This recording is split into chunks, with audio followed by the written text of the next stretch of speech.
अगर हम उन्हें इररिलेवेंट कर देंगे, शादोले का चूहा बना देंगे उन्हें हम, उनकी अकल छोटी हो जाए, सोचे भी ना, फिक्र भी ना करें, उन्हें डिटैच कर दे, लाताल्लुक कर दे पाकिस्तान के मसाइल से, अपने वतन से, ना वो जिसको अवाम ठुकरा दे वो हम पर मुसल्लत हो जाए। उसको हक नहीं है हुकूमत का, ना आईन इजाजत देता है, ना खुदा इजाजत देता है। इमरान खान साहब की जोजा को भी बेगुनाह जेल में रखा हुआ है, उनसे मुलाकात पर पाबंदी है। किस ज़ाब्ते के तहत, किस कानून के तहत?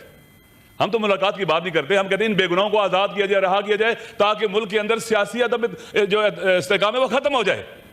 पाकिस्तान के अवाम पर एतमाद करें, पाकिस्तान के अवाम जब कलेक्टिव फैसला करेंगे, कोई गलत फैसला नहीं होगा, बेहतर फैसला करेंगे। जब भी अवाम को मौका दिया कि उन्होंने अच्छा फैसले किए हैं, उनको रिलेवेंट ना किया जाए, उनके वोटों को देखें। वोट देना अल्लाह ने हमारे लिए इंतखाब का हमें हक दिया है। सबसे बड़ा मसला जो सियासी बहरान के खात्मे का एक ही हल है, वाहिद हल है, इमरान खान साहब को आज़ाद किया जाए। अस्सलाम वालेकुम नाज़रीन इकराम, आपको मुकम्मल वीडियो दिखाते हैं। अल्लामा राजा नासिर अब्बास इमरान खान के हुक्म पर अपोजिशन लीडर बनते ही फट पड़े। अल्लामा राजा नासिर अब्बास को इमरान खान ने सेनेट में अपोजिशन लीडर नामजद किया और कल उनका नोटिफिकेशन जारी कर दिया गया। अल्लामा राजा नासिर अब्बास ने खड़े होकर पूरे ऐवान को हिला कर रख दिया और वाज़ेह अल्फाज में कहा कि इमरान खान को रिहा किया जाए। आप ये वीडियो देखिए, फिर इस पर बात करते हैं। मैं यहाँ जब सेनेटर बना हूँ तो मुझे इमरान खान ने सेनेटर बनाया और मैं उसका बावफा साथी हूँ, मैं उसका बावफा साथी हूँ और कभी भी उसूलों पर कंप्रोमाइज़ करने वाला नहीं हूँ। जो हलफ उठाया था यहाँ पर आप ही ने पढ़ा था और आपके साथ हमने पढ़ा था, उसकी कभी खिलाफ वर्जी नहीं करूँगा। ये अहद है मेरा अपने अल्लाह के साथ कि कभी भी उसके ख़िलाफ़ नहीं जाऊँगा। वतन पाकिस्तान हमारी मादर वतन है, इसकी हिफाजत के लिए, इसकी बेहतरी के लिए, इसके नेशनल इंटरेस्ट के लिए, इसकी नेशनल सिक्योरिटी के लिए जो भी बन पड़ा उसको अंजाम देंगे इंशाअल्लाह अज़ीज़, और अपने वतन को इन हालात से निकालने में जितना भी खुदा ने तौफीक दी है उसमें अपना रोल अदा करेंगे। इस वक्त पाकिस्तान मुख्तलिफ मुश्किलात का शिकार है, उनमें से एक मुश्किल क्या है, वो लाकानूनियत है। देखें हुकूमत क्यों है, इसकी एक वजह यह है कि मुआशरे में अदल और इंसाफ कायम हो। हुक्मरानों की जिम्मेदारी है कि अदल और इंसाफ कायम करें, ये ड्यूटी है उनकी। अदल और इंसाफ के नतीजे में उनकी जान की हिफाजत होगी, उनकी माल की हिफाजत होगी, उनकी नामूस की हिफाजत होगी, लोगों को उनके हुकूक मिलेंगे। बगैर अदल के कोई मुआशरा रुश्द नहीं कर सकता। ना इंसाफी झगड़े और लड़ाइयाँ, कत्ल और गरदगरी लेके आती है, तबाही और बर्बादी लेके आती है ना इंसाफी। देखते हैं इस वक्त पाकिस्तान के अंदर अदल और इंसाफ अनका है।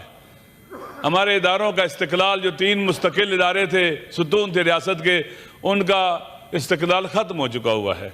लोगों का एतमाद अदल और इंसाफ ना होने की वजह से हमारे सिस्टम से उठता चला जा रहा है। अदलिया देख लें उसकी सूरत हाल क्या बन चुकी हुई है। पाकिस्तान, हमारी पार्लियामेंट के ऊपर लोगों का एतमाद ख़त्म होता चला जा रहा है। हमारी मुकन्नना के अलावा मुजरिया, जिसे आप एग्जीक्यूट करने वाली अथॉरिटी और पावर कहते हैं हुकूमत, उन पर भी लोगों का एतमाद उठ चुका हुआ है। पाकिस्तान के अवाम इस वक्त सबसे ज़्यादा उनका जो मसला बन चुका हुआ है वो इस सिस्टम के ऊपर एतमाद नहीं करते।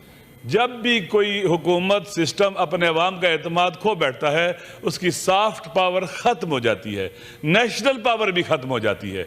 नेशनल पावर या सॉफ्ट पावर गोलियों से, टैंकों से, तोपों से, जहाज़ों से नहीं बनती। मुल्कों के पास एटम बम मौजूद थे, टूट गए, तबाह बर्बाद हो गए। आपके सामने सोवियत यूनियन है।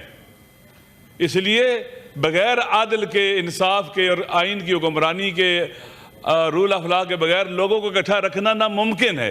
एक बाप अपने बच्चों को इकट्ठा नहीं रख सकता नाइंसाफी के साथ। एक घर के अंदर लड़ पड़ते और जुदा हो जाते हैं, तो 25-26 करोड़ इंसानों को बगैर अदल और इंसाफ के हम कैसे रख सकेंगे?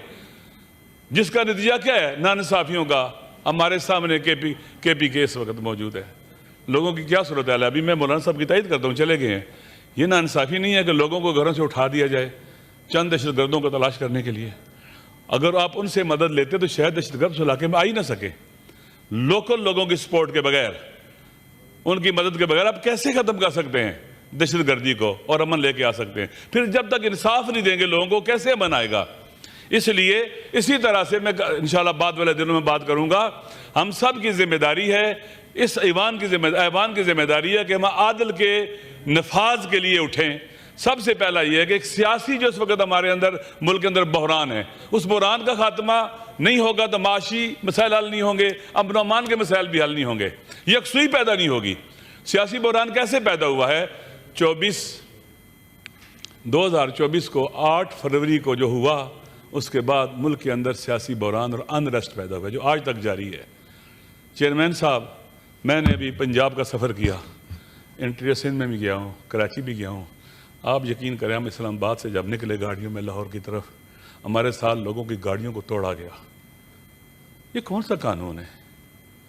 हमारे हाथ में असला था, गोलियां थी, क्या था? हम तो पुरअमन थे।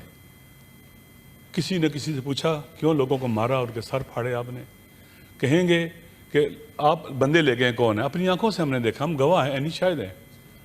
ये क्यों ऐसे हो रहा है? क्यों लाकानूनियत फैलाई जा रही है? क्या लोगों को दबा के, उनकी राय को कुचल के और उनको प्रेशराइज करके, हरास करके हम सिस्टम चला लेंगे? ये इंसान है, इसको प्रेशर कुकर की शक्ल में ना जाने दें कि जब फटेगा तो कुछ नहीं बचेगा। फिर लोगों को बोलने दो, लोगों के जज्बे हुर्रियत को ना कुचलो, बात करने दो। मुल्क की सॉफ्ट पावर बढ़ती है अगर लोग एहतजाज करते हैं आइन और कानून के दायरे में रहते हुए। इससे मुल्क ताकतवर होता है। धरना देते हैं, भूख हड़ताल करते हैं, मुजाहरा करते हैं, मुल्क ताकतवर होता है। इससे अवाम मैदान में होते हैं। अगर अवाम मैदान में हो तो कई दुनिया की कोई ताकत भी, बड़ी से बड़ी ताकत भी इस मुल्क को नुकसान नहीं पहुंचा सकती। तो जनाब स्पीकर, चेयरमैन साहब, इस वक्त जो सबसे बड़ा मसला जो सियासी बहरान के खात्मे का एक ही हल है, वाहिद हल है, इमरान खान साहब को आज़ाद किया जाए। आपके चैम्बर में वज़ीर कानून साहब ने फरमाया कि जो केसेस हैं वो चल रहे हैं और वो वहाँ फैसले हो जाएंगे। जनाब चेयरमैन साहब, केसेस नहीं चल रहे। 1 साल होने को है उनकी जो हाई कोर्ट के अंदर पिटिशन्स हैं, उनको नहीं सुना जा रहा। इस वक्त केस नहीं चल रहे हैं। खान, अगर हम इसी तरह से किसी को दबा के रखेंगे जिसके साथ आवाम की 90% अक्सरियत है, जो दुनिया के अंदर पाकिस्तान का वकार था, पाकिस्तान के लिए एक सॉफ्ट इमेज था दुनिया के अंदर, पाकिस्तान की शनाख्त था, वो इख्तलाफात हो सकते हैं, आपको, हम सब को हो सकते हैं एक दूसरे के साथ, लेकिन हकीकतों का इनकार हम नहीं कर सकते। जनाब चेयरमैन साहब, वो पाकिस्तान के अवाम की अक्सरियत काते उसके साथ है। आप एक पॉपुलर पॉलिटिकल लीडर को जेल में रख कर मुल्क को आगे नहीं ले जा सकते। हमने पहले गलत कदम उठाए हैं, किए हैं, यहाँ हुए हैं। नाज़रीन कराम, आपने वीडियो देखी अल्लामा राजा नासिर अब्बास की तारीखी तकरीर। नासिर अब्बास का कहना था कि खुदा के लिए इस मुल्क पर रहम खाया जाए।